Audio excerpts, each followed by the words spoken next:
Hello, everybody, and welcome to the show where we may have finally got the camera straight. My name is Holden Stephan Roy. My name is Chris Crow. This is the Headspace Podcast, and What's it's up? actually the show where we talk about new-ish hip-hop albums, and we break them down track by track, even the skits. We discuss them, and we look at the essence of the album, because through my conversations with people, I have discovered one thing. People who listen to singles do not feel the same way about maybe what's good or bad as people who listen to albums, because songs change in the scope of being a single versus being a piece of a bigger collection of art, we'll call it. So this has been a fun exploration week over week, just album after album, discussing and learning, and we are not necessarily experts. That does not mean we're ignorant, since I don't want to come off like we haven't been doing this for 2 years. Not to say we're good, but we've learned a few things along the way. But we also don't necessarily have any expertise on any specific act we cover, is what I'm trying to convey. The overall sense of what makes a good album, starting to figure it out. Anything about the album today, which is, I can't even say his name right, Quelle Chris, and the album is called Gun. And that's what we're talking about today. So basically, you person watching this are either one of those few people who watch all our shit, you're the best, or the people who just showed up because we did a long ass review on Quelle Chris, and you're like, damn, I want to hear what they have to say about Gun. Again, thank you. Awesome, welcome, y'all are dope. But like, you on that second category, you know more about Quelle Chris than we do. You really do. And yeah, I could be saying his name wrong the whole review, and then I'm gonna get that comment every 6 months. His name's actually pronounced, and whatever it's actually pronounced. Like, either way, I appreciate those comments. They teach us a lot of shit. They save us from embarrassment the next time we would review the dude. Absolutely. And that's what's up. So we love the comments. It's really important to us, and because of that, we like to read our favorite comment on last week's episode. And last week we talked about Mr. Yellow Wolf and his return to album with Trunk Music 3. On that, we had a comment from Jay. Personally didn't care for this project. He's a pretty good rapper technically, but man, his music is both boring and lacking in artistry. Reminds me a lot of Eminem. Hard pass on this one. That's fair. I would say, whereas Trial by Fire is this like super lyrical story album where you're just enthralled with these exceptionally like almost tapestry like songs, okay. Trunk Music 3 was about music for your car to bump and just bounce around and just cruise and vibe to. So it's the other side of the spectrum. And yeah, he raps his ass off, in my opinion. There was a lot of features. It was a lot of fun times. It was a different experience than Trial by Fire. It was just a completely different kind of album. Mm-hmm. And I can respect how somebody would feel that way about it. I like both. That's just where I'm at.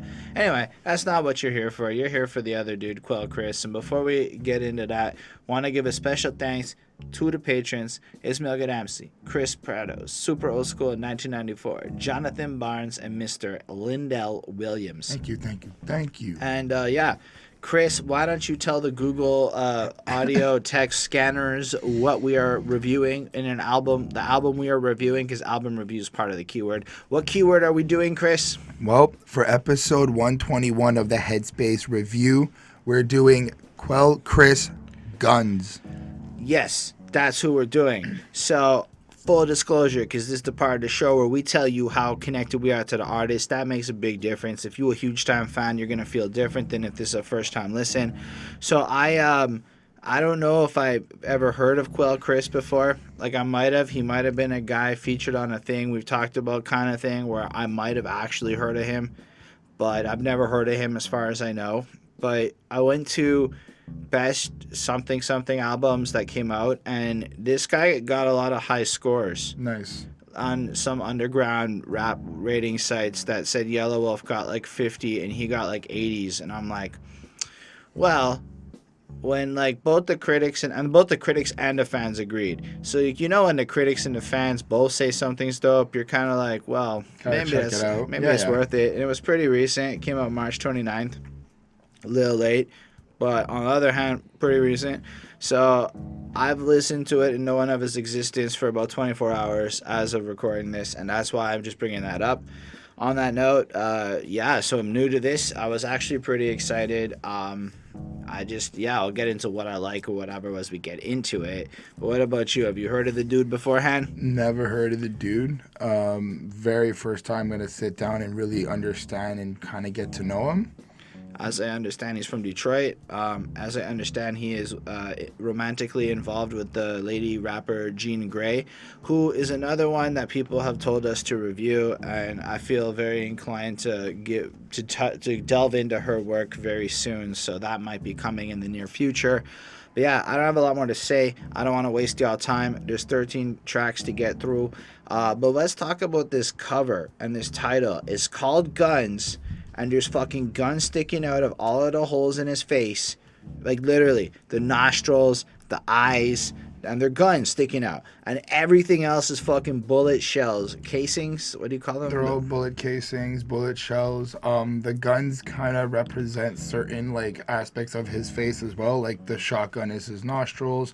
You've got, like... these kind of like machine guns and like really long type of snipers being like ear hairs coming out.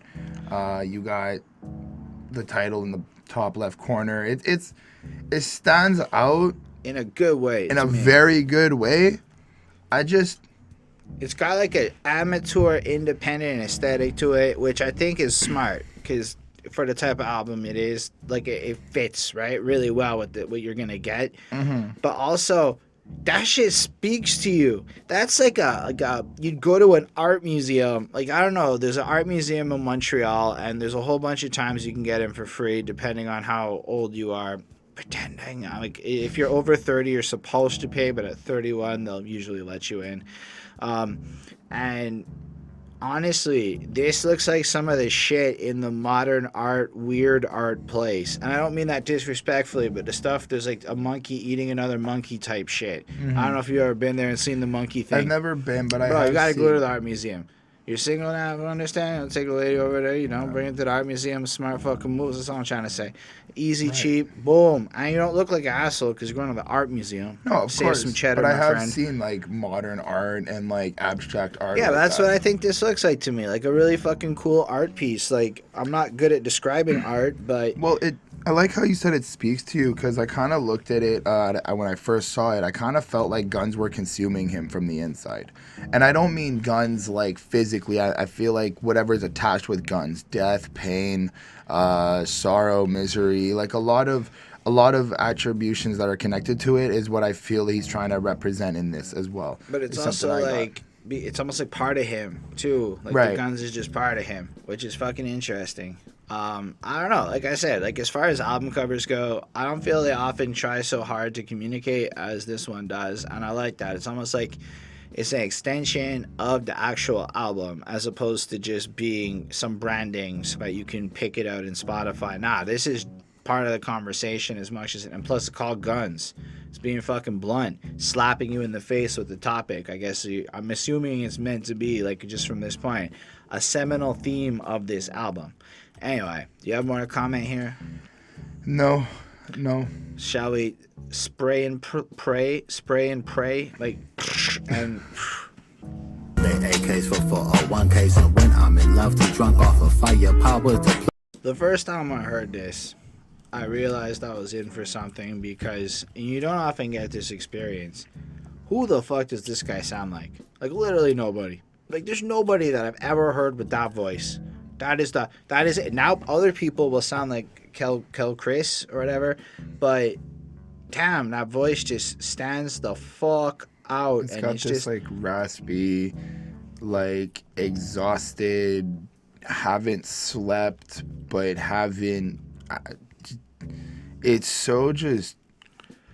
But like at the same time, that beat comes in and it's alive, and you can tell a lot of effort was put into creating this dynamic, and like every part of the instrumental on every song is used actively to contribute to the overall song. Like, this isn't some dude copped a beat and rapped Spit over bars, it. yeah. Like, this is more, they took real time to create this experience. And I'm gonna tell you one thing, this album, if you do not give it a few listens. Like, you can't just listen to this shit one time and even feel a thing. Because I didn't know what to think. I mean, I've gotten used to this feeling. This is the type of shit where a year, 2 years ago, the first listen, I would have been like, this sucks. Because I didn't understand this type of more avant-garde approach to making music. It's something more artistic and something kind of more out there and really requires you to think and really consider it. It's going to be one of those albums, which I love now as a more experienced person with it all. But it's so out there that I was like, whoa, my first time. But then as I started really, really listening to it, I just felt like it really started to grow on me. And so if you've only listened to this project one time and you're very new to the artist, you're not necessarily certain how you feel, I would recommend sleeping on it and trying it again tomorrow, is all I'm trying to say. Don't just give this and you gotta listen to the whole project, like A to Z. You can't just listen to a song. Like, there's no way to just listen to a song, I think, on this project. And that's just how I want to start it off, as this does serve its role as an introduction. What do you think about it? I feel like it sets up a really good context, following off the title Guns, the art, the cover art. Like, you remember how you were talking about the conversation? Right. Like, it does kind of start that convo. Like, you could start with the album cover and go into the first song because it all kind of connects. So I like how there's that consistency in keeping that, like, creativity in the way that they want to keep, like kind of like a story alive. So that was cool. Now, in terms of his voice, I feel this type of disconnect, and it's the presentation. It's supposed to sound, I feel like he's supposed to sound very, I guess, jaded to what he's saying and kind of just like used to it. So we start off with the chorus. We load up, lift, and shoot. Nathan, much else to do. I've never heard anybody say nothing like Nathan before, so if anybody who's watching this can break down quickly where the fuck that comes from in terms of slang, I'm personally really curious. I didn't have a chance to Google it yet, but you comment folk are way better than Google for accuracy. Go on, Chris. Been packing since a youth, me and my burrito scoop. Anyway, that line. Anyway, so you kind of... You get that there's kind of, he's ready to go, he's ready to be on the move. You get the sense that these people have guns. They're absolutely bored. Ever since a kid, they're comfortable, they're acclimated to it, and it almost just feels like using your gun or having it is just a thing that you do to solve boredom, in the way that some folks sit on their couches and play Fortnite.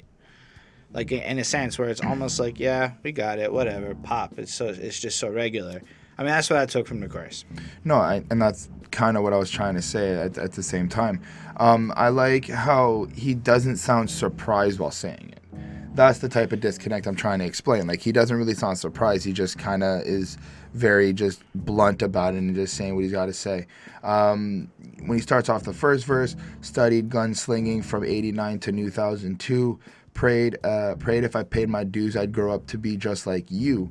Now, it seems like he's idolizing somebody. He's idolizing a type of lifestyle, a type of thing that he wants to grow into.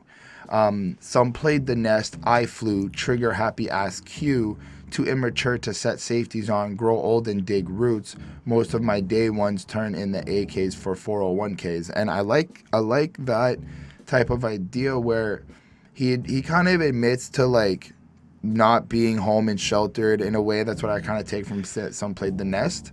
They kind of stayed home with their parents and did what they had to do and kind of grew up like that. He went out, lived his life, went on his own adventure, and trigger happy ass Q. I feel like, well, you know, he had a gun on him. He had to do what he had to do. The fact that he's calling himself kind of like immature to keep the safeties on, it's like they're kind of being reckless. They don't understand that they could kill with these weapons. That one accident, even without having the safety on, is the end of life, yours or someone else's. I kind of plays on the idea of growing old. He's kind of starting to learn. When he says digging roots, I feel like he's kind of making connections with some of these type of people that is going to last for a very long time. Or I mean, it's in that regard, it's more like some played the nest, right? That lets you know, like, you're going to build out your home, you know, you're going to get the job, you're going to do that life plan. And then, in the sense, grow old and dig roots, it's like make sure that you're not just doing the street shit, which ends in a certain way. Whereas, you know, then the following line, most of my day ones turn in their guns for 401ks. So it's like they stop the street shit and they get jobs. Absolutely. And so he's comparing how he, you know, idolizing this person, just kind of stuck with it and is now watching everyone else. And then it flips up. Anyway, go on with the rest of the verse. Well, I enjoy how they kind of they bring that type of wisdom. Like, he's bringing this type of idea, these concepts to talk about in a way that he's like, we can get out of these environments, we can get out of what we've been through. I mean, he's kind of like pointing out more. I guess if you look at the rest of the verse, like, that's how he's saying a lot of people chose that. I didn't. I was choosing this other thing. In fact, when I'm loved, too drunk off firepower to placate, so I load up life and shoot. Nathan Monk else to do it. Sleek rifle look new. Me and my Bonnie nukes. So it's almost like he's getting off on getting new guns, bigger explosions. Like, this whole lifestyle in terms of, I guess, being trigger happy in a sense is exciting and more interesting, and it gives him power in a sense. And then you get that follow-up part, knowing the day will come when some young and a step to me spook, saying when they pay their dues they'll grow up to bust just like you. So it's almost like he recognizes that if he, as he goes on this path, he was going from being that person who he idolized, and he's kind of now taking on that role. And then you get that like bridge, all guns for hire, trying to some target set on truth. Just pray and spray, you'll find it endangered on the loose. Must choose to move in silence, but no suppressor can mute what lies within the chamber. No day is bulletproof. And I guess it's just kind of looking at it, kind of like takes, like, breaks the narrative out of the, like, the mode of, like, the specific person, and kind of goes a little more top level, looking at just guns and a more, well, regardless of your intention or your love for it, at the end of the day, all guns are used by people in a certain way, and regardless to your circumstance, even if you have a silencer, even this, no day is without bullet. You're bulletproof or whatever. You can't necessarily have any kind of protection. Absolutely. And if you're in that shit, there's always guns. It's never safe, regardless of the safeties that you may use in it. Of course, again. And then I just like the praying the climate changing, this game maintained by the youth, watching them run and gun until they grow up to be like Pop. And it's like, on the one hand, you're hoping that stuff's going to change. And I mean, especially with what happened with Mr. Nipsey Hussle, rest in peace, and all that. Rest in peace. Like, you're seeing that, like, you know, maybe this album might be a little more relevant than other people might think. I don't know. I don't want to speak too much on what's actually happening in hoods. I come from Montreal. I know my place. But the idea that you're watching how almost these kids is hearing what's going on, and they want to kind of follow suit, like the literal same set, like the next generation is picking up these guns and looking up to this current group of people who are maybe now should be reflecting on it, and then realizing that they're just growing up to be like them, which is watching people die and whatnot, I guess. Well, I feel like there's also this type of concept being conveyed of people kill people, not just guns, not just the actual item themselves, because as kind of Q acknowledges that, like, he's looking up to these type of people and he wants to be like them, and then he kind of flips it around with the young ones who want to be like him. It's like, I don't think he's doing that anymore, right? So in terms of acknowledging that, it's like there's a better way to maybe teach the younger generation to get out of violence or out of the environment or scenario or situations you're in without having to resolve to that life or violence or whatnot. And it really kind of sparks the idea of, like, is it guns or is it people? And I think that's part of the discussion that's going to be consistent on this album. I mean, I definitely think it is trying to make the case that guns are a significantly complicated subject, especially, and this song is kind of looking at how it's just so accessible and so part of people's lives. And then with that chorus pointing and associating boredom, like there's nothing else to do. Like, I mean, maybe if people had jobs, maybe if people had opportunities, they wouldn't be so inclined to, through boredom and almost desperation, pick up a gun. But I thought it was a really great start to this project. Like, sonically, I don't know how to explain how fucking good the beats and the overall changes are. Like, It's Kendrick Lamar complicated. I mean, I'm not saying it like is as good or bad. I'm not trying to make a claim like that. I'm saying in terms of the level of effort that went into like the aliveness of it, is Kendrick Lamar complicated. Overall, really instrumentally sounding like instrument sounding stuff. Like I don't know if it's samples or actual people playing, but I feel like if you're really into that really deeper music, you know, that like kind of more jazzier, more powerful, like this isn't gonna be for the pop crowd. That's all I'm trying to say. So I gave it a 4.75. Like to me, this shit's pushing envelopes. This is the stuff you didn't know rap could be when you listen to it. You're like, oh, you can do that. Like that's the feeling I had listening to this album. Like, oh, those are things you can do. And then there's a few things on this album that make it feel so 2019 relevant that you're like, oh, this isn't old hip hop. This is dope. It's really well made. It's made in 2019. Damn it, the old hip hop heads is wrong again. Old hip hop heads and other hip hop heads is always going on about golden era this and nobody's making good music no more and this underground motherfucker's always, and it's always the same bullshit. Nah, this is some dope shit. This is that shit that you're like, this guy should pop, in my humble little opinion over here. But all I'm trying to say is, again, it seems like every week I'm sitting here going, damn, another week, another really solid, amazing sounding hip-hop album produced in the current week or month or whatever. Who the fuck who still believes hip hop isn't being made that's good? I said that really badly, but who still believes that shit? I don't know, man. We got like 140 videos on this playlist, and most of the albums we reviewed, at least in the last 60 or 70, have been dope. Fair. There's a lot of new dope albums that have been dropped of the hip hop genre. 4.75. This shit excites me. I gave it a 4.5. I like it. All right, let's talk about guns, baby. Let's talk about, I know it's not the right song. I'm in a coffee mood. Ooh, do, do, do, do.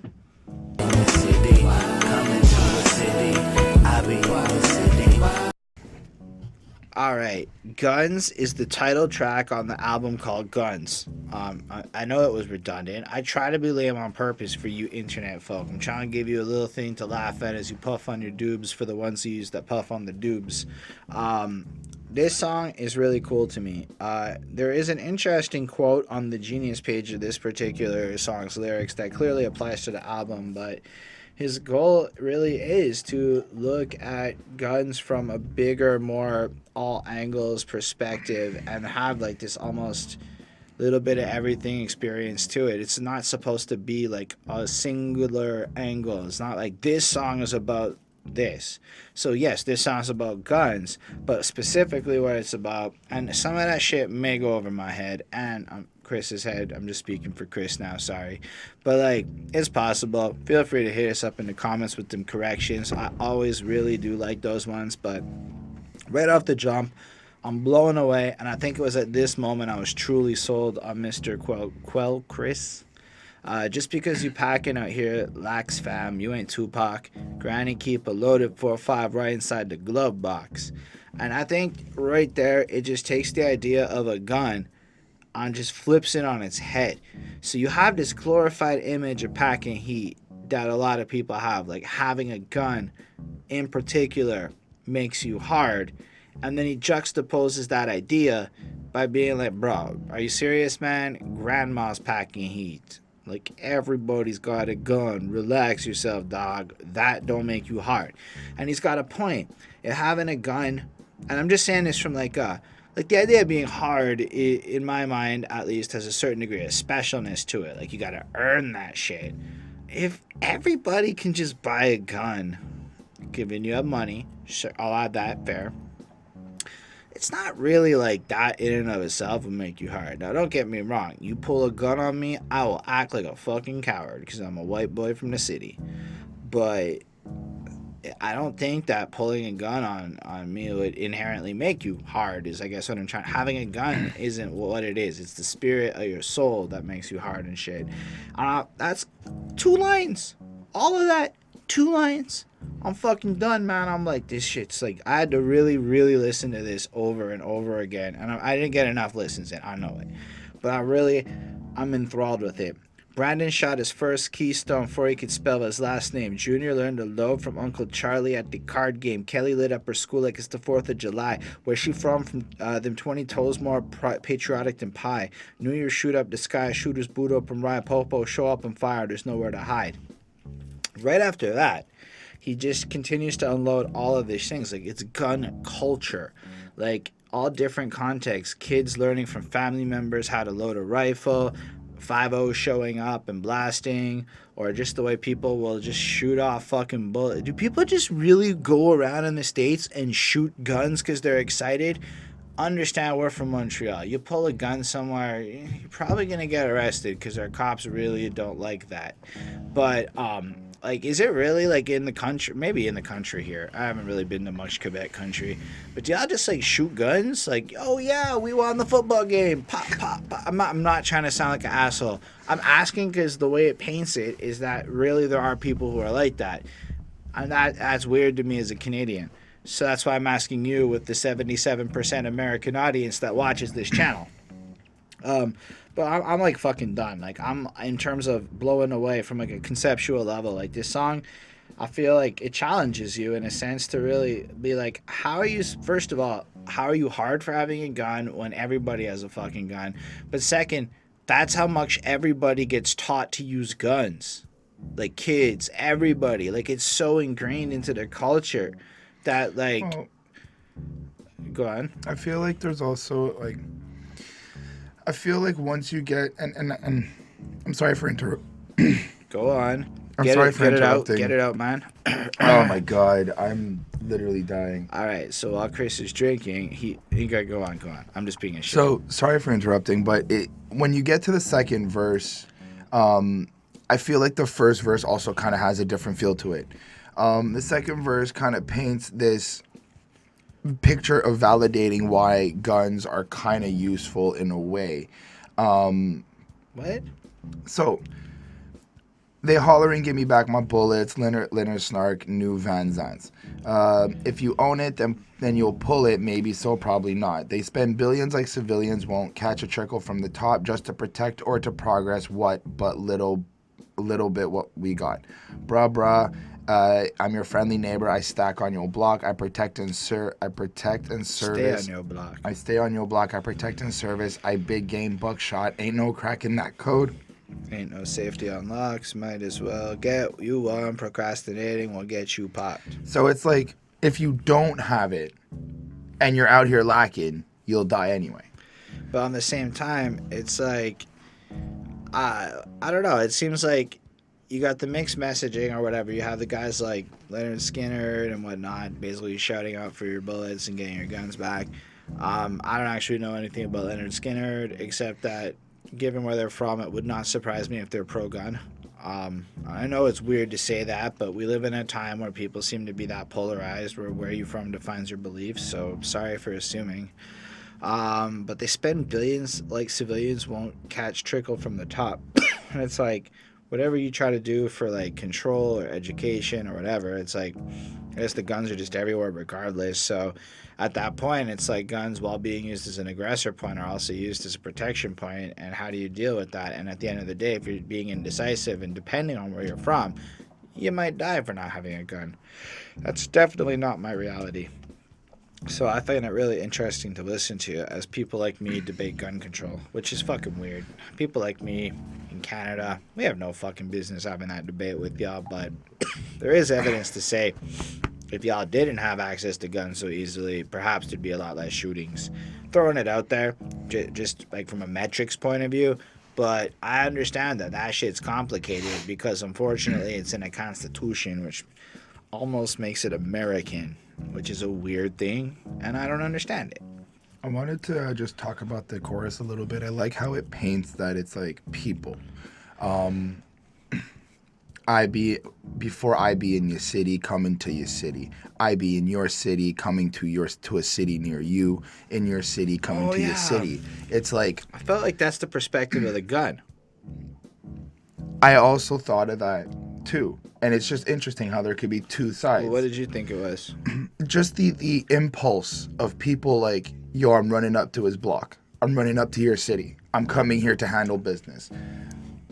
You know what I mean? Like, just like that if you get disrespected, if something happens, if news or whatever beef happens, it's like you're ready to move to a next city to handle it that quick. I mean, with this type of action or violence. I kind of feel like if you look at the verses as like the argument that's going on, and then you look at that chorus again, like taking a step out, like zooming out of the situation, like he had isolated some specifics. Right. It's like, well, that's why I, the gun, am in your city because they holler and give me back my bullets, and Leonard's, like all of that, right? And even that little bridge thing, I pull up, get out, shoot you right in the mouth. I pull up, shoot, come right in your house. That could be a fucking gun, just its journey. I also took that as a person, like, just stating, like, that type of mentality. I totally think you're not incorrect. I just thought, like, my brain likes to run with the gun idea because it feels really, it's a little Nas-esque. Well, yeah, it feels really poetic, but more in vein of, like kind of what connects everything. And I think this guy uses his, and I might be wrong, but I believe that, like, for this type of subject matter, you can use your verses. Like, I don't know. I write songs, and I don't like to use my show to promote that. But the way I approach songwriting is each verse is like an essay, and, like, the hook is a bit like a glue that's a little more granular that kind of ties each of the verses together so that you can go in different directions from your, like, main topic. And I get that feeling from the way he put this together. And so maybe I'm wrong, maybe I'm reading too much into it, or maybe he's just that good a poet that he's allowing everyone to see shit in it. Either way, I was pretty impressed with this track. I think it's like and also the way these songs flow together is like almost like a mixtapey feel. Like it's just like this, like that's what I was trying to explain before. It really is. You have to listen to the album, because if you just listen to this song without that introduction right before it, the song isn't as good. Everything connects in a cinematic way, in a sense.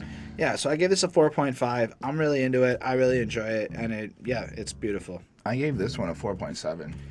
That's all right, Chris. Next up is the color of the day.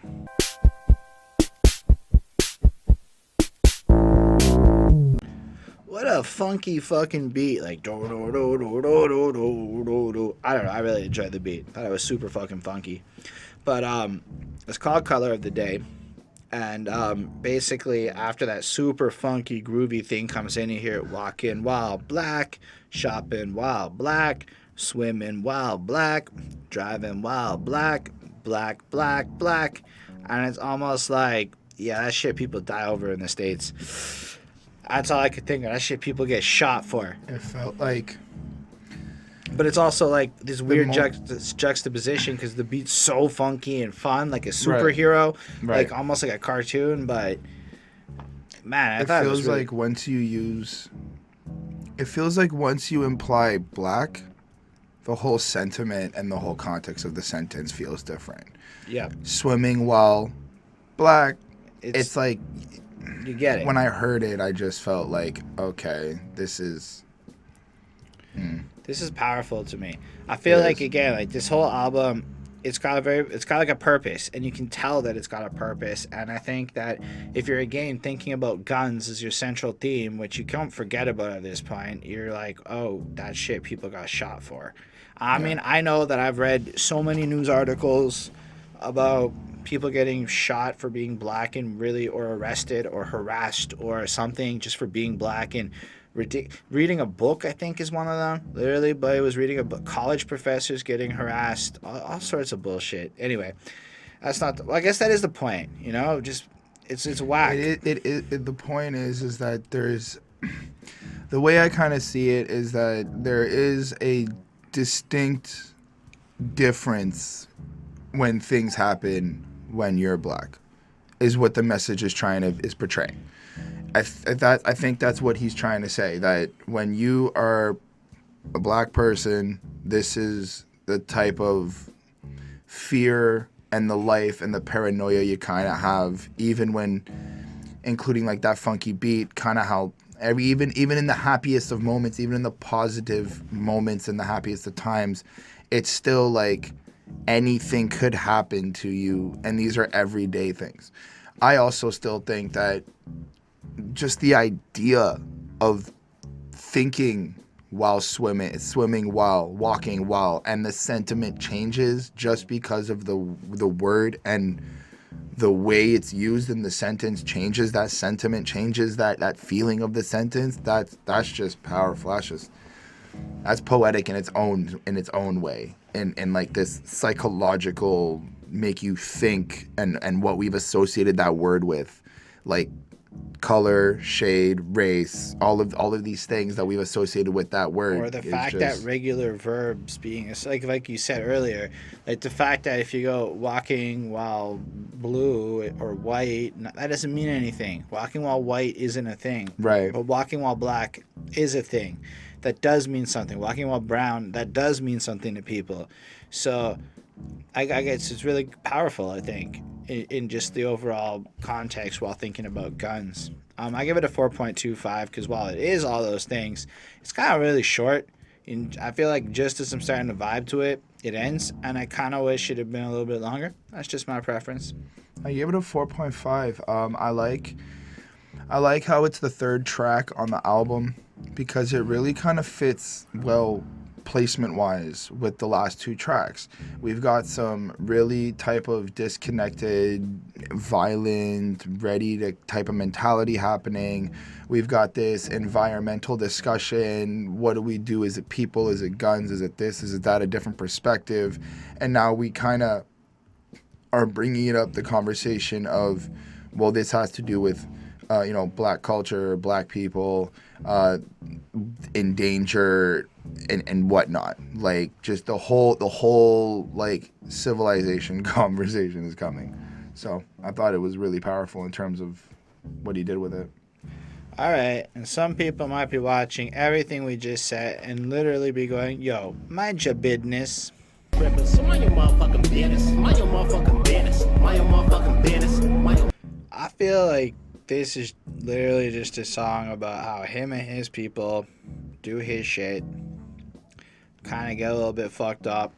I mean, brown, white, and some motherfucking Guinness. That sounds like you're in for some good shit. To me, with the smoke line right before, got the weed, the hash, the cocaine, and some alcohol ready to fucking go. I think it's a little different. So one of the verses, he goes, I be Hollywood hawking, I might flex low-key. I ain't guest list trolling, I pull up just me. Pumping up how you buffing, bro, you ain't on team. If you ain't fam now, then you ain't gonna be. Right. And in a way, I feel like he's kind of saying everybody's trying to be up all in your business. Everybody's trying to get a piece of what you got, a piece of what you do. But and also, everyone's trying to judge you and criticize and kind of almost intrude into it. Because if you look at the rest of that hook, it's like, ain't nobody here tripping, so mind your motherfucking business. Which is, and I was going to get to that.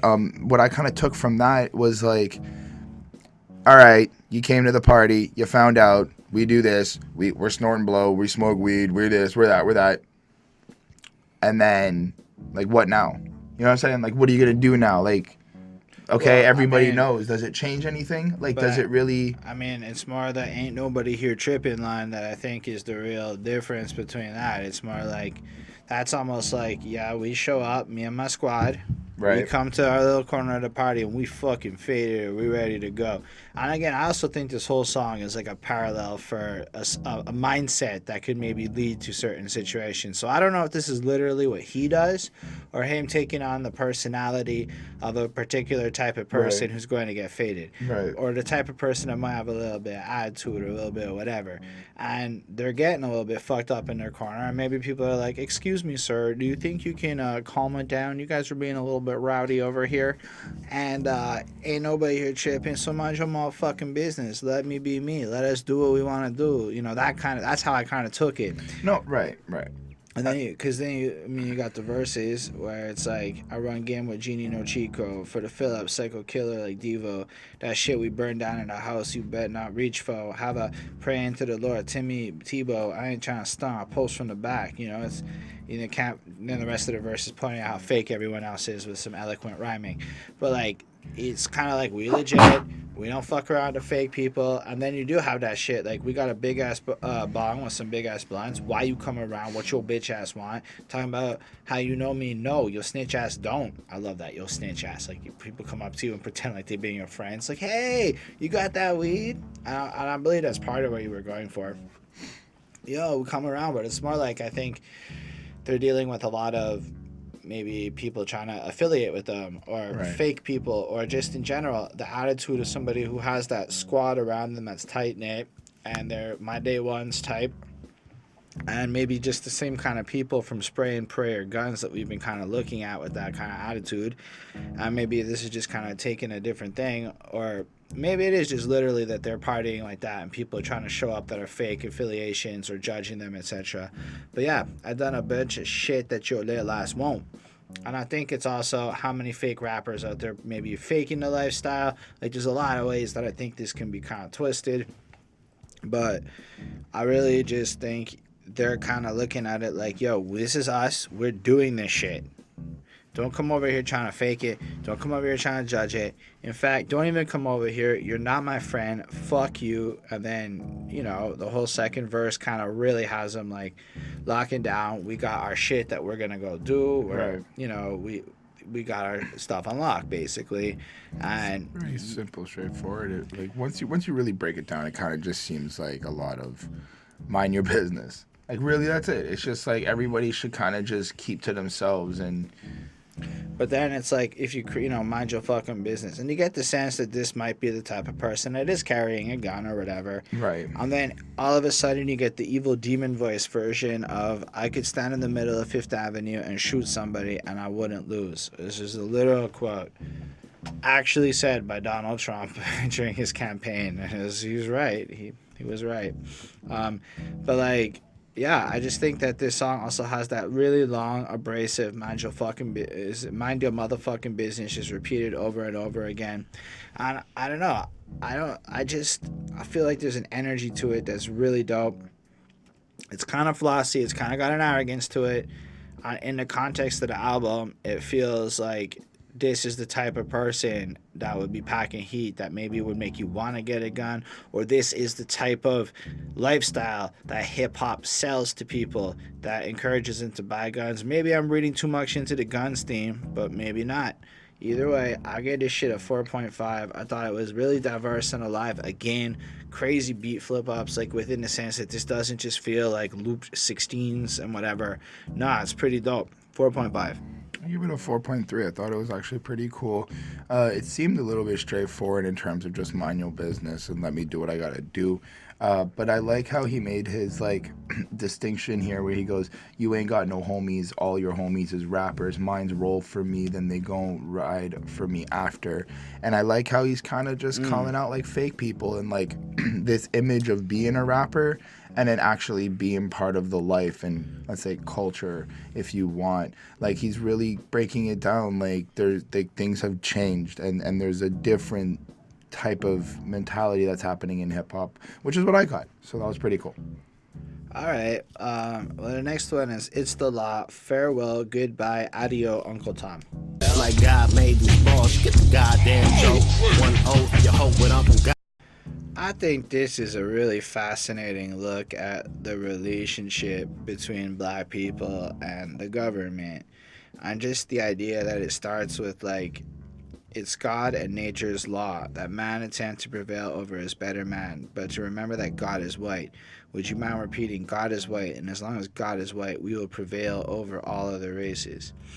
I don't know who said that per se, but the idea that God and the law is essentially that the white man reigns supreme. I mean, if you look at things in the current situation, it's not a far-fetched idea that could have been something that was said, but right off the jump, that he who is without cast the first get out your country. Oh, the hypocrisy. I mean, I think a lot of people conveniently forget that, like, we stole the land from natives. Like, there's this actual story of some American folk right at the beginning parts where it was like, isn't it like 200 people on horses showed up with guns and slaughtered 80,000 native people. And the native people just had never seen guns before. so they didn't understand what was happening. They just saw these friendly people show up and then just shoot them, and they were just stunned, and they literally killed like 80,000 fucking people at one time on gun with just because they just had to get rid of them. So there's a certain hypocrisy of having anybody tell anybody to get the fuck out of anybody's country when y'all really just stole the line in the first place. I agree with that. I'm not necessarily proud of Canadian history when I really think about how this country came to be. It's ignorance to think that we are any better than the Americans. Another tongue-in-cheek altar to democracy to help normalize the day-to-day atrocities by the law. The land is planned by the man upstairs from the him with the blonde hair. Oh, the irony. All these multi-culti hating whiteys who fetishize some brown or ivory, aka bless the USA. And damn, man, that's a lot. That's just like, yo, the law and the culture kind of fades to let everything kind of, all the racism, all the bullshit happen. It just is done. Simultaneously, you got like white people fetishizing the people that they fucking hate. And that is more in line with what the American dream actually manifests as. And it just has this power to it. Sin ain't a sin or the pen. Push them versus us from under the ship to behind the truck to the back of the bus. Now we making it, going back where we was. Progress is along the road, so buckle up. Because it's the law. That's intense. It's the law. It's for me, it's for you, it's for all. And she's saying a certain word there. But I like how... If God made the law, you should follow it. Just like God made this dick, you can swallow it. And I like how in that chorus, you get this, like, okay, so you get like the whole verse that's basically building up like this really look at the legal system of America. Right, and the bullshit that it is, and who runs it, and who runs religion at the very beginning of the song. And then everybody talks about the law, and I hear this all the time. It's like marijuana is not legal in Canada, so now a lot of people are okay with smoking it. I was like, what? Like, really, what? Like, that's so fucking stupid that just because the government flicks a switch, all of a sudden you're okay with it. Nah, if you were okay with it, you were okay with it when it was illegal. Why are you just now publicly okay with it? You know, like, that type of bullshit's fucking whack to me. The law says, therefore it's right, therefore that's the way it is. If the law, like, this is written by a bunch of white dudes for the most part. Not everything is written by white dudes. But, like, historically speaking, it's fucking weird. And so I like how the fact God made the law, just for those people who might put that, like, godly angle to it, and he points out, well, God made this dick, so you may as well swallow it. How absurd the entire fucking thing is to me, you know? Anyway. I like that. And then, yeah, the second verse kind of really follows it through again. I thought it was really powerful. I mean, it just, like, I don't know. Like, yo, I ain't scholarly, but why hate equality? Lest you despise my rise and think it bring down with me. Monkeys who gang bang chained to the streets. Honkies with game brain ain't armed to the teeth. Both full of hate served by plates by the same chefs of death. Feeding open wounds, open flames. Can't handle the truth. You know, what they do to the least, they do to the chief and the priest if they need, you know. And it's really just painting this landscape of what's actually going on here, of, like, kind of, I like the idea that, like, yo, you don't have to be fucking educated to realize that equality is a decent concept. And why would you be against it as a person? Just, you don't even need to be smart to, like, be okay with equal opportunity as an idea. Right? So why would so many people be like, nah? And there are, I talk to these people that are just against any kind of progress towards equality just because they don't want to admit certain things are true. And that is the key to that. So, like, if, like, so there's a lot of people out there, especially the older variety, that have lived their life a certain way up until very recently when all of their norms are being challenged right now. And if everyone else is right, then they are assholes, fundamentally deep down to their soul.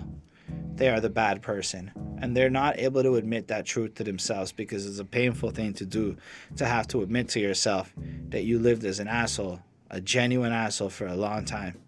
And that's what I take from that can't handle the truth. That is why this shit's happening, because a lot of people are just too arrogant to accept that they might have been an asshole for a lot. They may have actually been racist. By accident, sure, but they were. That's possible. And if that's true, then the 20 years of going, well, I'm not racist, just kind of out the window, isn't it? Anyway, then I kind of like the third hook where it goes, it's the law, break the law, it's for white, it's for black, it's for all. God made the law, we should follow it. Again, like just kind of saying, well, fuck the law. It's not for us, but it is kind of for everyone, regardless. But separating white and black like that.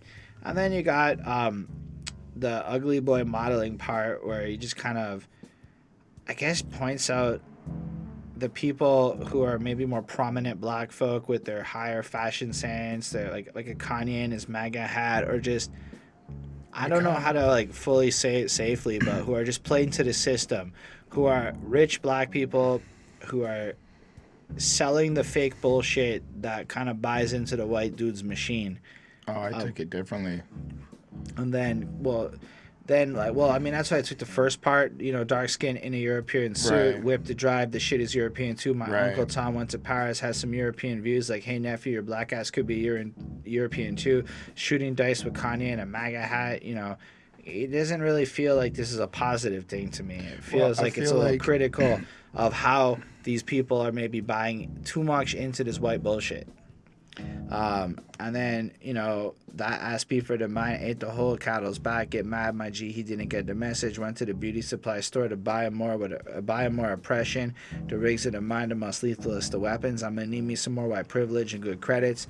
And I feel like it's a satirical point of like, oh, I guess nobody got it, so I gotta go, suck it up. Gotta go play the game a little bit harder. I'll get my point across, I promise. Look at me sing and dance. I got his point across when he went to the beauty supply store to buy him more oppression. Yeah. And then, I don't know, I just feel like it really sells his point strong. And it's actually a really great feature. Ugly Boy Modeling, I never heard of you before, but damn, you fucking sounded absolutely phenomenal on this track next to Mr. Quelle Chris. And then what do we get? We get fucking regular people and fucking kid. There's like a kid in it saying the same bullshit about Trump's quote of shooting people on Fifth Avenue. And I feel like it went from sounding dark and menacing, like fucking whatever, to almost ridiculous sounding when you have a kid saying it. And just that back and forth between these two songs. So just showing, it starts, like the song technically starts with the menacing sounds of actual words of our current president, and it ends with how ridiculous those same words are. And I feel like it's so fascinating how the same words uttered by Trump in real life, or demonic sounding or silly sounding, it really just frames it all so differently. But it's almost like a bigger takeaway is be careful with words and sentences, because look at how much we can just do by fucking around with pitch. I thought this was beautiful. This is powerful. This is next level shit. On an album of next level, this is extra next level. So I gave it a 5 on 5. Nice. Having the two outros be the same but a different tone and pitch, one being a demonic Donald Trump, the other one kind of sounding like a kid. I feel like that connects like influence. Donald Trump saying nonsense. Let's not even use Donald Trump. Let's just say like spewing nonsense or being negative in a position of power, position of authority, status, wealth, whatever, really influences the younger generation and really kind of influences the kids of tomorrow, let's say. All right. And that's kind of what I kind of took from that, how the kid like is repeating what Donald Trump said, like this could be somebody who looks up to him in a way, or is like really young and maybe a little ignorant to what Donald Trump does, but like, just that mentality and then maybe conforming to that, and that's how we start. And that's kind of maybe another message, like we start racism, or we start not racism so much, but we start like one of the lines that really got to me, what I guess I'm trying to say and what I was talking about was shooting dice with Kanye in the MAGA hat. The real in the Gucci couldn't handle that. Too real and Ralph Lauren tried to battle rap. That ass beefer than mine. I ate the whole cattle's back. G, get mad, my G. He didn't get the message. Went to the beauty supply store to buy him some more oppression. And it's like, it's kind of like brainwashing them into thinking that these things are what make you richer, stylish, this, that, like you said, buying into the system. And I feel like that is a part of the conversation that he's trying to bring into where, well, especially with a guy like Kanye who is wearing the MAGA hat to try to make it cool. I saw fascinating, I think it was Joe Rogan who pointed out that, or they were having a conversation about Kanye and his all he's ever really done with fashion is tried to make fucking lame and absurd shit cool. And what's more lame and absurd, and like almost like to appropriate it again, to like take it back, like lame ass shoes. And then like with the MAGA hat, that's the goal of it. And then with these fashion brands. But just I wanted to ask a question. Do rappers get paid by Gucci? Like, do people realize when you bring up Gucci and shit, the advertising money that it's not? Like, I would not be so willing to say any of these fashion brands' names in my songs unless that fashion brand was giving me a lot of money. Like, we're talking six-figure values, because, like, yo, I bet Gucci doesn't have to pay much in advertising, because they just get a bunch of black rappers to sell Gucci to white kids. Like, for real. The white kids who, like, listen to 2 Chainz go and buy the fashion brands and shit. That's just probably the real truth of the situation. That's why a few rappers have pointed out these things aren't in the hood, but the guys from the hood buy this shit and then make music that rich white kids like and then go to the fucking stores and buy. And they just skip an advertising process because they know that, you know, Kanye wants to wear fancy shit. Anyway, side tangent. I just do you guys know if rappers get paid from these things, or like how do they make what they're worth? Probably not. That's actually pretty interesting, because that's also like part of the song, right? Like being part of this systematic control in terms of not being able to get out. All right. I gave it a 5 on 5. I thought it was a great song as well. I like the verses. I like the flow to it. I like how he got really, like, just kind of real, like, super, and then in a way political. That was awesome. All right, the next track is called Wild Minks. Totally makes sense that politics is part of the song, right? Because if people are saying, well, I'm allowed to have a gun because it's the law, well, let's talk about the law. That makes total sense, but that's not this song. This song, I don't know what the metaphor is supposed to be. But it really is John the Baptist's fucking story. And it seems to be that this guy actually wore, like, fur. So, and then he flips it to, like, minks because that's American. But, like, I have a theory, I just want to point out that both verses, like, really adhere to it. Like, Mach-Hommy, really, like, Little Johnny at the county fair, man, it's a dunk tank. Salaam was twerking on Herod. Her horse carriage was hunchback. And that's Salaam. I'm saying the names wrong. And it was actually the one that was like saying King Herod. He goes, "What do you want?" She's like, "I want John the Baptist's head on a silver platter." And I'm like, damn. And these rings, I just like to bring this up when I can, were actually bought in Jerusalem at King Herod's marketplace. The same King Herod that we're discussing right fucking now. How blessed is that? The same cobblestones I walked on were walked on by these motherfuckers back then if they went to Jerusalem, which I assume they did. Anyway, so just to take that like modernized twist to it and kind of run on through, you know, at the starting line, 100 wise men, 3 made to finish. That's some Jesus shit, because 3 wise men. What you talk about him, you say forgiveness, love is tremendous, but just don't fall in love with his image as below. So above, no pretending. Life is stained in the shape of his mug on a linen, encompassed, so drugs on offenses for substance. And I feel like it kind of moves that into more of a modernized version of it. But like, I guess maybe there's a parallel between being like a John the Baptist type and being these guys. I don't really understand the greater metaphor. I really don't. I like the beats. I really enjoyed the song. I know I quoted a lot of the second verse, which I hope I said was Mach-Hommy. I really enjoyed the first verse. I thought it was really fun to listen to. It definitely was interesting to talk about all this biblical shit in the way that they did. That is actually like on point from what I understand of what the Bible is. And then, yeah, I don't know. I don't have a lot more to say because I don't know that I really got it, but I really enjoyed it. And then there was another little PSA thing at the end of this song where it's like kind of describing like if you have any I don't really remember. That was a really big fuck up.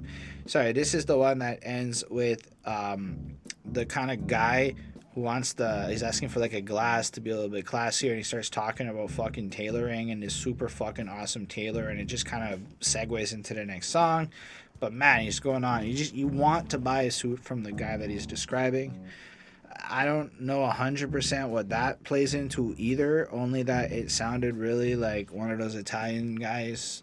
You could almost feel his hands moving as he was describing. All guns, maybe. And Maybe. Mafia. Either way. The mob. I give it a 4.5. I thought it was a cool song. I don't know if I got it, but it's of equal quality as everything else we've heard on this album. So I also gave it a 4.5. I thought it was really interesting, very creative. I felt like he took just a biblical approach to explain that if you kind of go on the adventure and you have your ups and downs and you kind of push through the struggle, you'll be able to have mink fur. Now it's weird because I kind of took mink fur as like a rich status, like you only wear fur when you're high class and all this stuff, and that's like a level of success and that's a level of like being, succeeding or whatnot. And John the Baptist and I don't know anything biblical, so from what I got from the song, it just sounded like it ended on a good note for him. Like even at the end of the day, like even through all this and like this negative and problems and struggling, it still ended on an okay note. And I think Mr. Quelle Chris is explaining, like, if you go through your adventure, your ups and downs, the roller coaster, you'll still end up in an okay place. Is kind of where I got from it. 4.5 on 5. All right, the next song is all about breakfast cereals. Which one is your favorite? Mine is Totally Not a Box of Wheaties. Oh, fresh knock, since your rider request masala and eggs. This is another song where I feel like I get the gist. Like, okay, so it starts off and there's like a groove, and that same mafia guy is right there. He's like, hey, some kind of groove right here. It's a little bit groovy down here. Ba-boom, ba-bam, or whatever. And then he starts talking about his mom a bit, and then just kind of going off on some tangents, and then right back to the suit. He's like, I want to be riding around in a plush velour suit, plush velvet. I'm talking about in the color gunmetal gray, right? Now you're talking about velour on velour. Okay? Then it just kind of clicks into Quelle Chris going, I'm balling. You should put on a box of Wheaties. I'm skating when I did. Just put me on a box of Wheaties. And I don't know if I've ever had Wheaties, so I'm just going to assume they put like famous uplifting people on them. Just think of any cereal box that does anything with any famous person and puts them on. Yeah, so he feels like with the effort and shit, he should be on that like box of Wheaties. Well, yeah, I've been on Splash for 8.5. Feels Fellini. Back to back, I have no time for dancing off the TD. Just a comment there. I checked his Spotify. This guy has been nonstop popping out projects like every fucking year. It's pretty impressive. Anyway. Can't see me, say hard to read like graffiti. Pinch him, boardwalk, get your numbers up, break up and fall. No chillin' when I lit the summer up. Like, he's just kind of saying like, this was a very creative way in terms of him saying like, I feel things are changing. I'm popping. I feel like I should be popping to a higher degree right now, but I guess like he's starting to get some of that fame, some of that noticeability. So it's really cool. We got bars like, fresh knot since the rider requests masala and eggs. Some caviar and French shit. Subscription to Rich monthly. That's the second verse with Denmark Vessey. Right, with Shade Moss on the cover, limited edition. My bootstraps pull up, my walls do a 360. I like that because I know what walls are. I got that shit the government got. Yeah, you goddamn right. God, blood, tears, and bite marks. I like that line. It just feels like, again, you're getting stronger, more powerful, like moving up in the world. Another line I like is fighting, sweating, must sweat heavy metal in the right God. Not a Led Zeppelin in the sweat from going quite hard. According to this pie chart, I should be in a psych ward. I wrote the real algorithm on the whiteboard. Like, I like how they're just doing that type of boss mentality, and they're going full in on like we deserve a little bit more recognition, a little bit more respect. I think it's more about like the approach and the consistency and the grind and the fact that in light of everything, maybe not having that success, you'd go a little bit crazy, but still, like, they're pushing at it and they keep doing them, right? I think that's part of it, right? For the real, let me make it crystal clear. This shit is right here, this my year, and if it's not his year, again, I'm gonna say this is gonna sound a little bit silly in 10 years, But no, I get it. It feels like it's your year, as we discussed the last time we said that. And it's like this feeling of like I'm finally fucking getting through with it, which I can kind of relate to. Metrics don't really matter. It's about that feeling of actually being there and confident in yourself. But then there's that fucking interesting ass interlude when he flies back to Africa and like gets in that broken ass car and he's describing like going around and he's like talking 60, 70 kilometers an hour. And I don't know what that means, but I know it was fast. And I was like, it's kind of fast. It's like middle fast because I know what that means. It's like that's slow as fuck on the highway. That's like fast for cities. I mean, the speed limit is 50 in most of the city here. So 60, 70 is just like you're a little bit speeding in the city. It's not like that fast, but I get it. You're in the middle of fucking wherever on these broken ass roads with one headlight and shit. But then he kind of flips that into this metaphor. This person speaking, he's old, he's 67, and he goes, because now I'm that car. You understand what I'm saying? I'm that brother behind that, Flintstone car. You know what I mean? Because I got one door, I got one headlight, but I tell you what, I know how to drive that motherfucker. I tell you that, So in a sense, if you look at that as like a metaphor for maybe just what you're doing in the rap game. You're getting older, you're not a kid no more. As far as all the new sounds and shit are going on, maybe you kind of sound a little bit like you're a broken ass car sticking to the whole past. But if you know your lane and you own your lane, that's what you should be sticking to. And that's the kind of idea that comes with age and wisdom and shit. Like, do what you do. Stop trying to be what other people think you should be, kind of thing. And maybe understanding that, yeah, that car looks busted and old, or that way of living looks archaic and considering the technology, or maybe whatever. But if you're efficient, you understand how to pop off on some shit, well, that's what you do. I don't really like that overall sense. And then there's that weird PSA at the outro, because my notes, I said that the last time, but it was for this song. You and your friends think you're bad. You've ended a life, destroyed a family over a jacket wheels word, so who's next? Your best friend, your sister, you? Hey kids, get rid of your guns before it's too late. It's like a little PSA at the end of that. So you get this whole thing, like, almost like the habitual sense of what the world is, do you, etc. Then we go back to the theme of guns, where it's like, before guns hurt you and shit, get rid of them. Almost like mixed messaging in a little bit of a sense. Like, guns are almost a part of him based on what the rest of this album might have presented. Again, I might be reading too much into this and I might be wrong, but then you come back to that PSA, which is almost to just bring you back into maybe the main topic a little bit. I don't know. I like this song a lot. I thought it had a great fucking energy, great fucking beat, great collaborations. That little talky bit was really cool, and I found like it never got old or anything.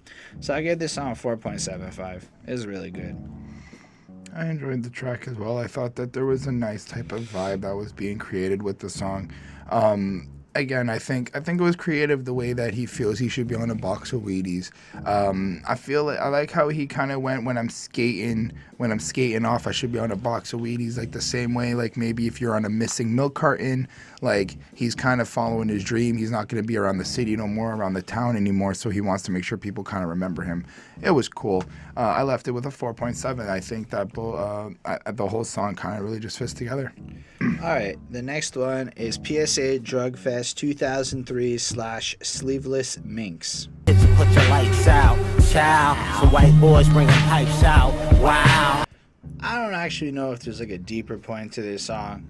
Like, I really don't know what it is. I mean, this talent the red size for you and I, 6 million ways to fly, who's trying to die. The moon got a dark side. I know a guy who makes up a spliff like witches with nude eye cocktails, unlike the Tom Cruise kind. Inhale, choke up a high noose tide. So it sounds like there's like a million ways to get fucked up and do drugs and escape this darkness in this like isolated, again, almost boring environment.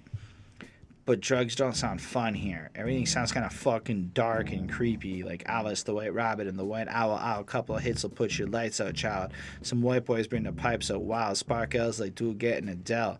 And it rolls on through with this, again, almost context vibe painting, like almost like in this one, he's a bit of a painter with his brush, putting a landscape of all this shit, like spontaneous interludes in the nudes like Luke.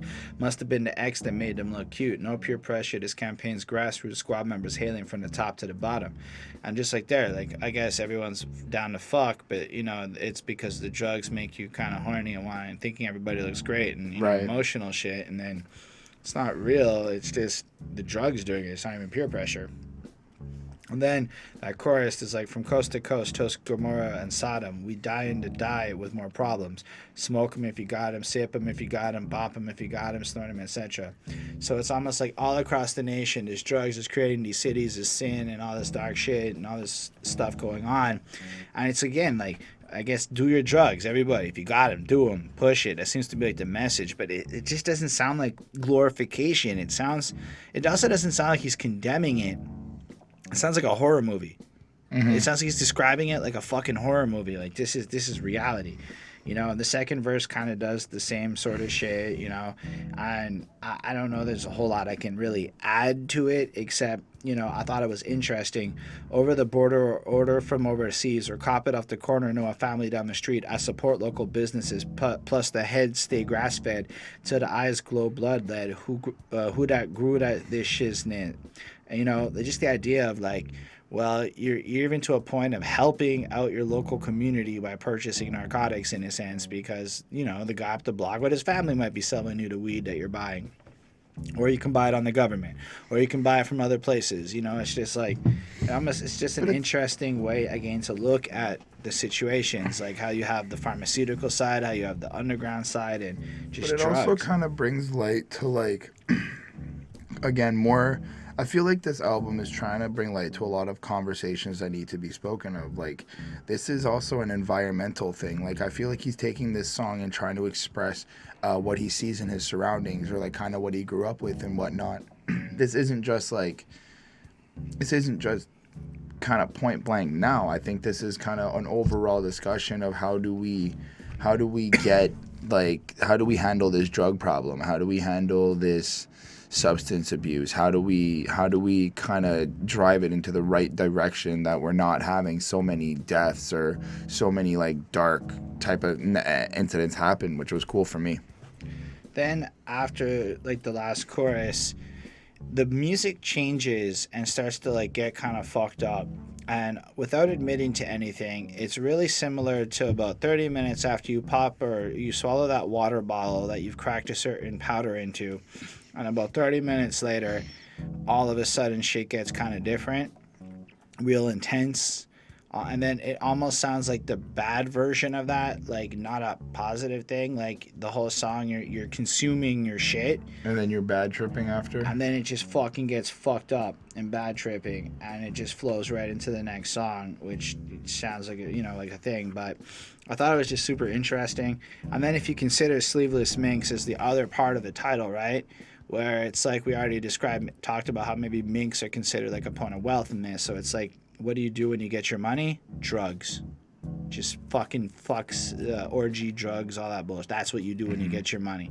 I don't know. I give it a 4.5. I thought it was, again, super consistent to this album. Super fucking awesome.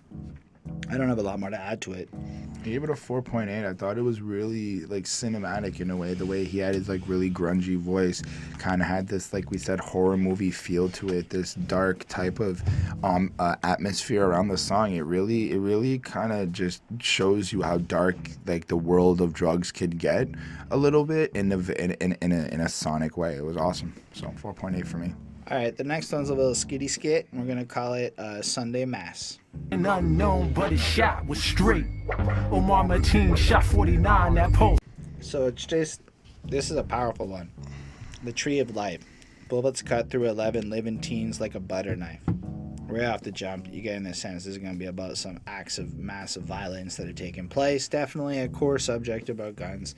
But what he does is Nicholas Cruz shot 17. An incel snowflake radicalized by hate straight. Devin Kelly blasted off in a Baptist church. 26 gone from Earth. All the way down to Dylan Roof, 9 down in Charlestown. And all right, so this is everything listed in this fucking song. The Pulse nightclub, all of that shit. Like, it's just shit we've all heard about in the news in like the last year or two. Just mass killings, all done with guns. I don't know what else really needs to be said. The voice gets all distorted and weird and more intense and like scary, almost like this is your bad drug trip. Oh shit, it's reality. I don't know. It's when you just hear the sequence of fucking shootings in a row. It's like, I think it speaks really powerful volumes. Like, this is a fucking weird situation when that many people are just getting blasted over guns. Like, I personally have come to a point where I'm like, yo, maybe guns are a little too accessible if motherfuckers can die like that. That doesn't, I mean, it happens kind of in Canada sometimes, but not at the same frequency, right? Like, I mean, there was the Dawson shooting that went down when I was at the right age to be in school at that point, so that was some fucked up shit, but can't say there's anything that's really happened in Montreal since then in 10 years, but like, Right. just the fact that it keeps happening. Like, it went from Columbine to another Columbine every fucking week.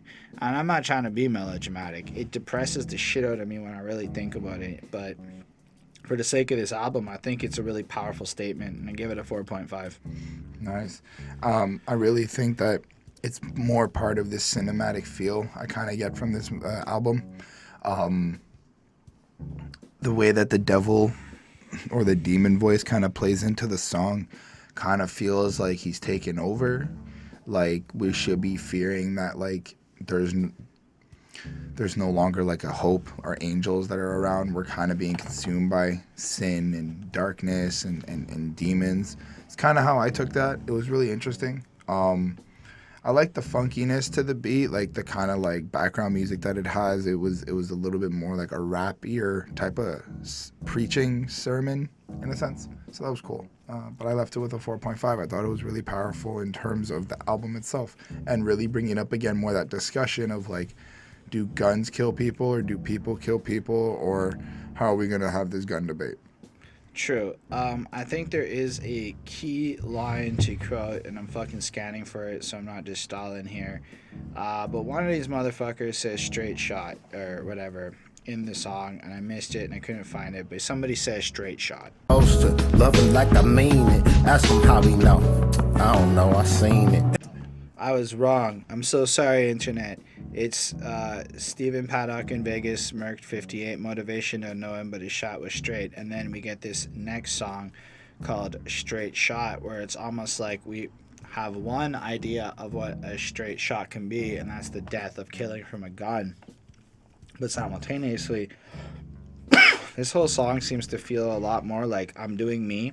Yep. I'm living my life, but like I see my goal, and it's like one straight shot from here. I'm on my quest. I'm on my journey. I'm good to go. Yep. And I feel like it's such a powerful, almost reappropriation of the idea of being a straight shooter. So it can be pop, pop, but it can also be, I'm okay, feeling light today, toe by the wind, no AAA. Used to treating Frito-Lay like gourmet, laughing shit alright. Y'all ain't gotta make my day. I'm always making shit I like. You must think I'm Bobo the Foolish, hollering about relaxing while unloading all these full clips. You know, like, so here you have them saying, like, you know what, I'm used to kind of a poor situation. Like, if you're treating Frito-Lays like gourmet food, that means it's an exciting thing to get chips, which means you're probably not doing very well. You know, like, I'm making the music I like. I don't need your validation or your approval. I'm doing me. I'm happy with it. And he comes on, flows on through. Also, I just had to point out this line. Take a few to let loose and about half as much to clean out. If bitches love Sosa, Johnny Chachi leaned up, which is pretty fucking powerful, but... Well, when I say powerful, it's not maybe to you, but I just discovered Chief Keef, like we just reviewed his album, and one of the songs I've been listening to that I've never heard before, like 2 weeks ago, is the Bitches Love Sosa over, I've never really heard it before. The Raw Reason Road, you know, like, that was like the anthem of my teenage that years. was not the anthem of my teenage Holy years. crap. So for me, it's like, wow, Chief Keef is everywhere. I can't escape him. You didn't hear that when it came out? No, I didn't like Chief Keef back then. Fair enough. What's behind the poster? It's just a scenic, living like I'm supposed to, loving like I mean it. I think that's kind of part of maybe the appeal to it. What the appeal to Sosa is his authenticity and his realness. So if that's what attracts him to him, I'm gonna be real too. Right. And then Cavalier does the second verse. I really like when he goes, "There go Q, talking me off a ledge again. A veteran of the Sisyphus stroll, allegedly I wanted off the pitiful stone. Letting go was proving too hard for the mission control trajectory. God, please forgive my yesterdays if we was ever at odds.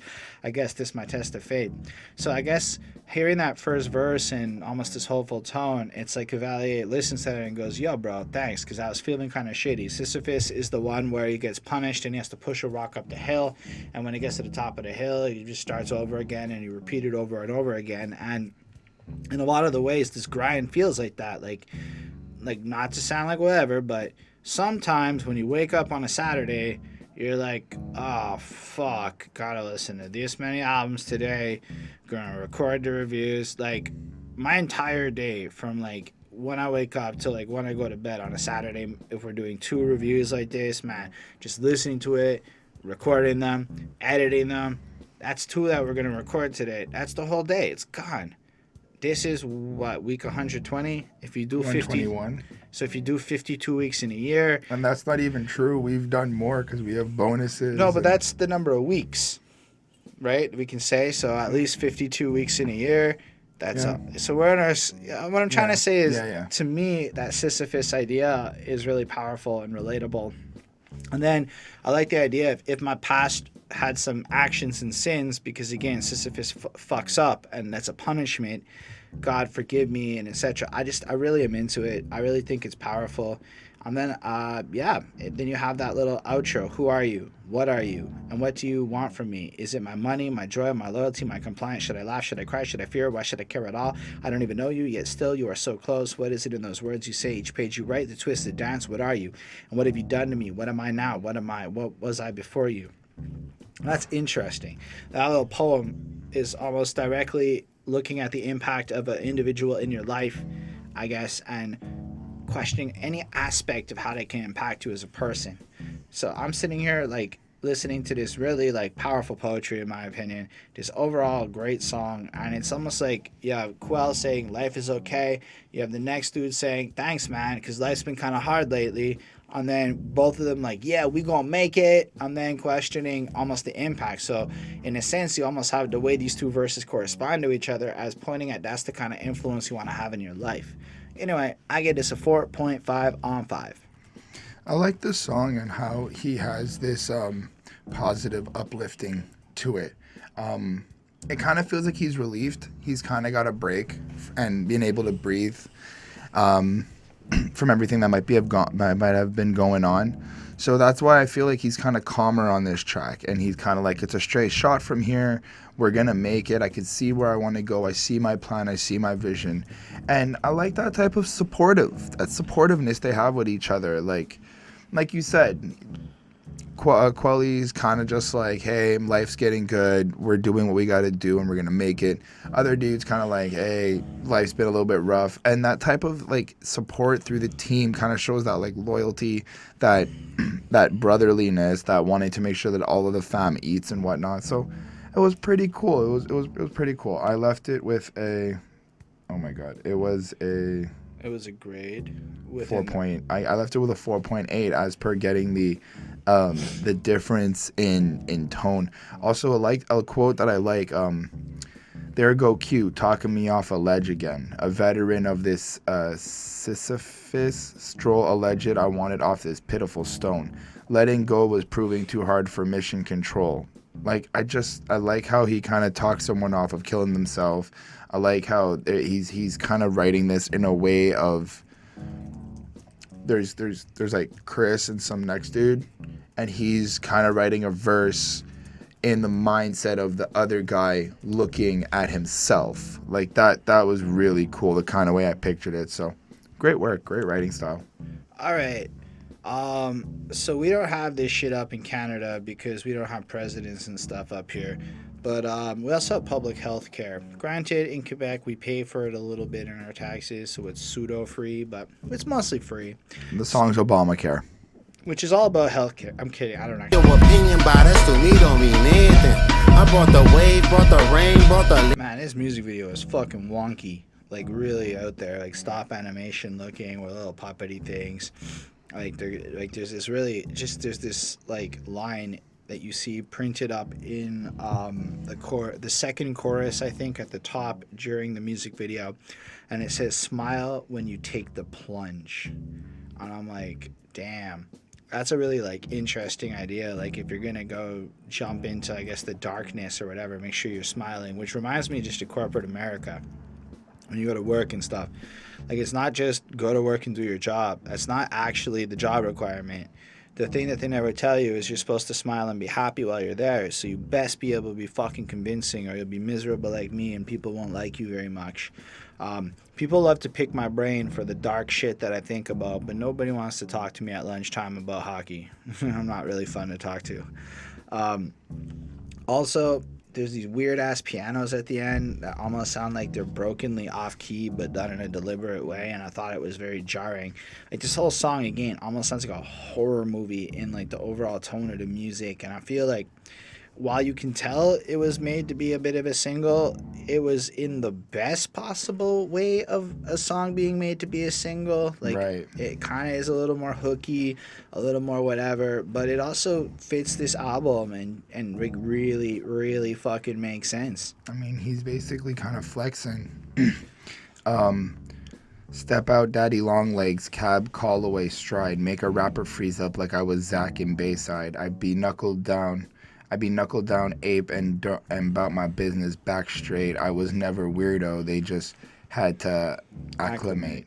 Like, I feel like he's flexing. I feel like he's kind of going off and just talking about how he's better than a lot of people, how nobody really kind of believed in him, and look what he's doing now. You know, like, please, they grip the drawers like copper-toned dogs, but ain't got shit to say like back when Papa Doc lost more reach than Dr. Ox arms. All my people in the 313, put your hands up. Put your hands up. I said, all my people in the 313, put your hands up. Put your hands up. See? Look whose hands aren't up. My hand went up. Anyway, that's when Papa Doc lost. If you don't know about that, well, if you know, you know. Go on, Chris.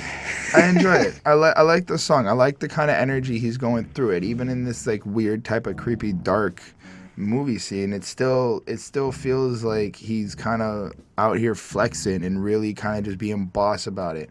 I'm feeling like a million stacks. How the fuck you do? Seeing how you live and bet you probably feel a buck or two. Ho shit insured, sucker proof, no deductible, good neighbors with state pharmaceuticals by the bucket loads. So he's kind of like still reinforcing that whole like I do my own shit. I make sure that I got mine ready, and he's kind of just living it out here. I left the song with a 4.7. I thought it was really good. I mean, I honestly have no fucking idea what these specifics about this song are, but I get the sense that the attitude comes off like that, but also like there's some key to this puzzle I'm not getting. Like, I'm trying to burn this bitch down. I ain't trying to break in. Fuck your opinion about us. To me, it don't mean Nathan.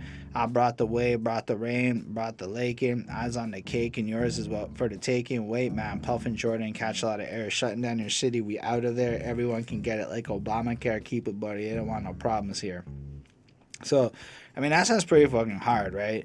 Like, he's just trying to, like, do his thing. He's not trying to fuck around with the status quo, I guess. Right. He's not caring about what you think. Your opinion is irrelevant. They came in on their own wave. They came in on their own thing. They're going for the money. They're doing the regular ass shit. I guess, I don't know what the fuck puffing Michael Jordan is. Is that just a weird ass pun? I get it. Catch a lot of air. Like, maybe if you're high, you're catching some space. So I guess that's a new way to call it weed. I guess that's... Jordan air. I get that. That part was not lost on me. Okay. It's the Jumpman. See, I even know what it's called.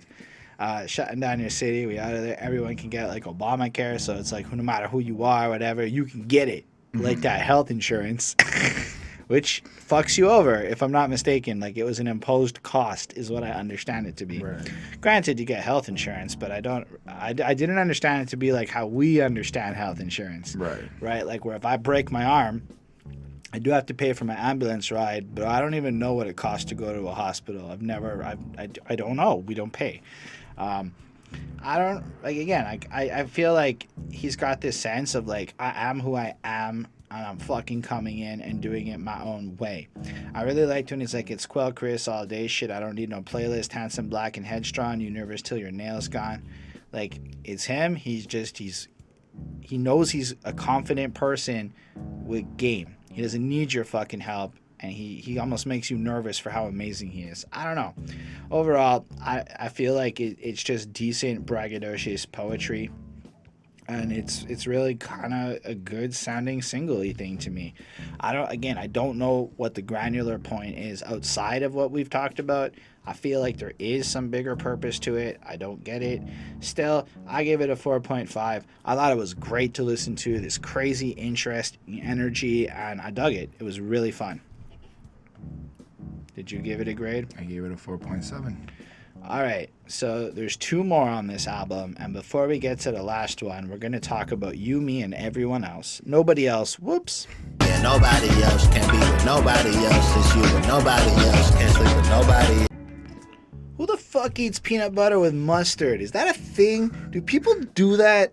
Who want to be or is that just because it's so gross sounding nobody wants to be that? I think it's fake. But to me, it's like that's the kind of thing you say because like it's some shit people do. And it's like an option. Fair. But then I thought, who the fuck eats peanut butter with mustard? Fuck mustard. I don't like mustard. If you're on team mustard, my hot dog is not going to be as delicious as your hot dog in your eyes. That was an odd thing for me to say. But Fair enough. I don't even like hot dogs. Processed meat's fucking gross when you think about it. The chicken nuggets are dying. Y'all might think I'm crazy, but the trend of purchasing chicken nuggets and having them being offered in stores is dying. It's not as popular a food item because it's bullshit food. Anyway, who want to be peanut butter with the mustard when you could be honey pudding with the custard? We live in like furs with sterling from the wingtip gators. If a hater try to intercept later days, let me count the ways we stay money like patent leather J's. Told me you love me, and right then my whole life changed, and I'm like, oh, love song. And considering who's featured on this song, Miss Jean Grae, the love of his life, well, it makes sense that this is a little bit of a love song to her influence. And then you just get that chorus.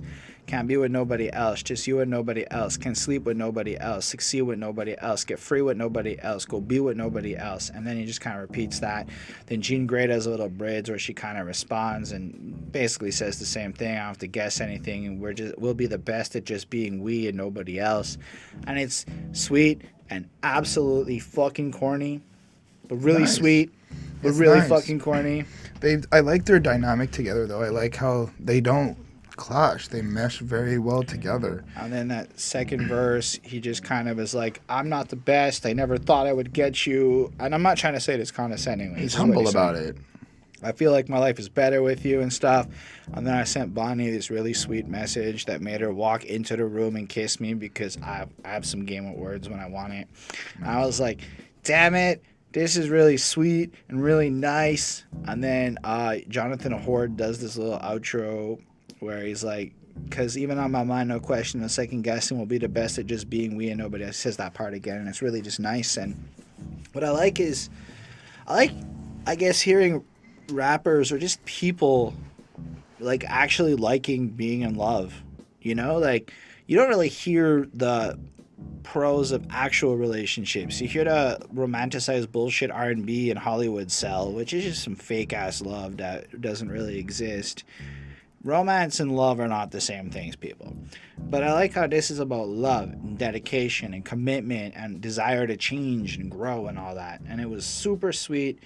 And because of that, I got over myself because it's a love song. And I gave it a 4.5. But there was one thing he said that really I connected with him. Something I like to do is point out that, and I like to say that red 100 with the line in it. And he literally said that in this track. He literally raps that shit. Oof. I was like, Quelle Chris, you're doper than Chris Chrome. Sorry. Just throwing it out there. 4.5 on 5. Really dig the track. Nice. I do like the kind of ode to his girlfriend, wife, I don't know. But I do like this little love song they have and how they're kind of expressing it to each other. And it's very humble. It's very cute.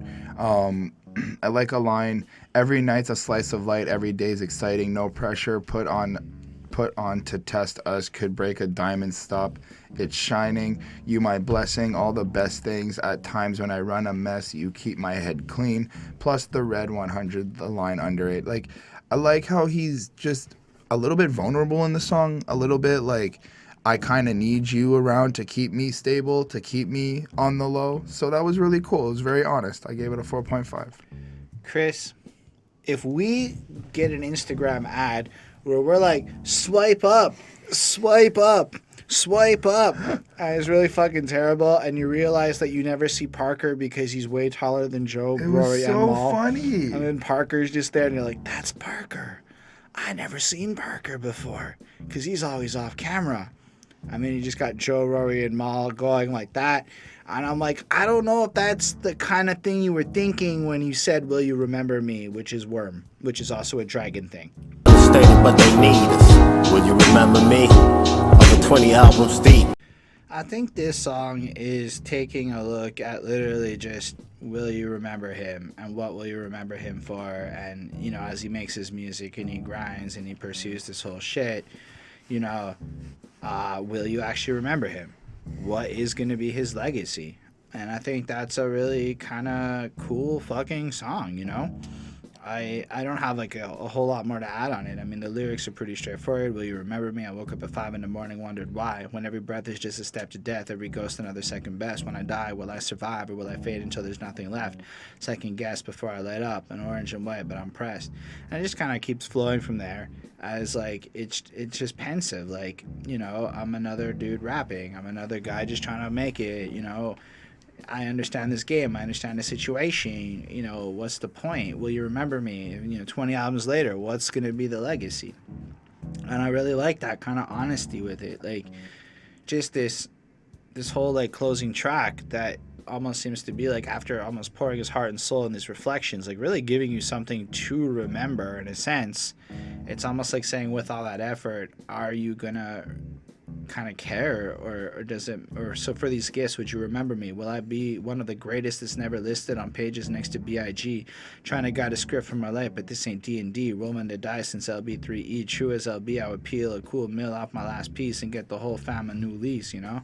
So it's like, he just, again, like, it's pretty straightforward. I don't have a lot more to add. This one isn't necessarily the most deep one in that regard of, like, hyper poetry, but it really does question some honest shit, like, that he's probably questioning, especially, I think he mentions hitting that 27 club, which is where a lot of people die as artists and stuff, and then become, like, legends and shit. So I guess at 27, if you're an artist, it's something you think about, and I don't know. Well, I guess it also kind of plays on, it's interesting to see that he thinks about that in terms of wanting to be remembered. Like, I recently heard something, it's like, it's weird, and I forget who said it, but it's weird that when you die, your sales go up. Well, I mean, a lot of people say that every time somebody dies. I forget who just said it. Like, lots of people say it every time somebody dies. Right. Anyway, so it's interesting to think about that. Like, maybe he's kind of questioning, like, do I have to die for you guys to remember me? Or will you just willingly just do it because my music's good? I think that when you die, a lot of people will remember that they like you and listen to you. I don't know if that really means they're going to remember you. I mean, the sales go up for a week, and then they drop away, and people move on, and then the next one dies, and then that'll happen. It's not like people are still playing Linkin Park albums like they were in that unfortunate day when Chester left us. Right. But, like, I don't know, man. I think people glorify the overall impact of the generational lasting of it, but it is a really good question. I don't know, I gave this song a 4.25. I thought it was good, but honestly, to me it was a little bit weird on the album. Like, it just felt like, whoa, I guess we left the core themes behind and now we're just talking about... Well, no, I mean, if you think about the core themes in terms of gun violence and the debate, it's like, if this is taking it, like, if this is like, will you remember me when I'm gone, if I'm dead, if I'm past, like, if these negative events or these things happen to me, like, what will be the outcome? Right. Will you still be there to play my music, to listen, to follow my message, or whatever it is? So it's actually, it doesn't seem to be, it doesn't actually seem to be a bad thing to end on this song. You know, you can also just be like, will you remember the conversation, the topic? Will you speak up next time this is about gun debate? Will you give your opinion? Like, there's a lot actually tying to this song. I do think that if we want to just kind of pivot into the point of the album, what you're saying actually makes sense. That's why I think you make an album like this. You talk about some charged up shit. You make some point in sentences, and you put down your perspective. And almost like this album, to me, feels a lot like the equivalent of a thesis paper or like a college paper somebody's writing with a lot of like planned out ideas, and like every song's like another paragraph or point to just kind of question in general, maybe not just all guns, but the culture of guns, the type of people who want guns, the overall vibe surrounding it. Like it's a very big look at it. And on many songs there's conversational points, as we've talked about here, and you really kind of feel almost challenged a little bit by it.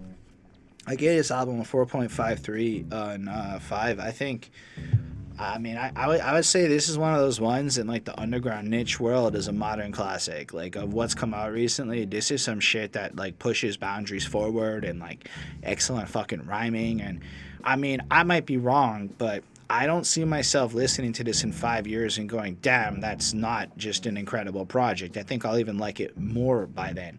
And I think it has this timelessness to it, except maybe the Trump quotes, except that that's actually a relevant part of history. So maybe if life goes in positive directions, this will feel dated. I'm just not that optimistic personally. Fair enough. So if I were to give a grade without the skates, it would be like a 4.6. It's a little bit better. Nice. Overall, the album itself, I think, is actually a very interesting album that I do want to go back to. I want to take another look and try to see all different perspectives that he can give, because I feel like I missed some of them. There is certain songs that I know I completely missed, and that I feel like it may be in a maybe a better state I would understand. Maybe if I'd had some more research, I'd know better, make the connections. So I do want to go back, and I think that he does bring up nice conversational topics that we should be thinking of. We should be wanting to talk about and share and really try to find a solution for all of it. So I left that album with a 4.2 as well. I liked it. Even with the skits, it came up to a 4.2. I enjoyed the roller coaster adventure that we were given. All right, well, I guess that comes to the end of this particular review.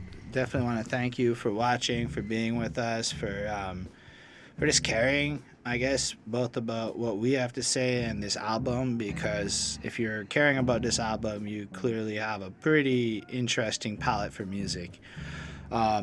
I want to give a special thanks to the patrons: Ismail Gadamsi, Chris Prado, Super Old School 1994, Jonathan Barnes, and Linda Williams. They support what we do. They're pretty dope. They give us a lot of encouragement, and they get to tell us what albums they want to see us cover, and we listen to them a lot quicker than we listen to the comment sections, so they get to force our hand a little bit. And they helped us get a new camera, so they're dope. And one day when we're all living on the not go to work life, we'll know y'all made a huge difference there. Thank you. But for the rest of y'all who watch, we still think you're amazing. It's not like we think you're less amazing. And if you do want to hit that subscribe button and like button and leave some comments, that'd be super helpful too and really dope. I dropped a project recently on Spotify's, and it's on Bandcamp. You can get all the links in the description below. It's also on this channel. I'd love to hear what you have to think about that. And yeah, I don't know. We have another one to record, and I look forward to hearing what you think about the Quelle Chris album. Peace. Nice.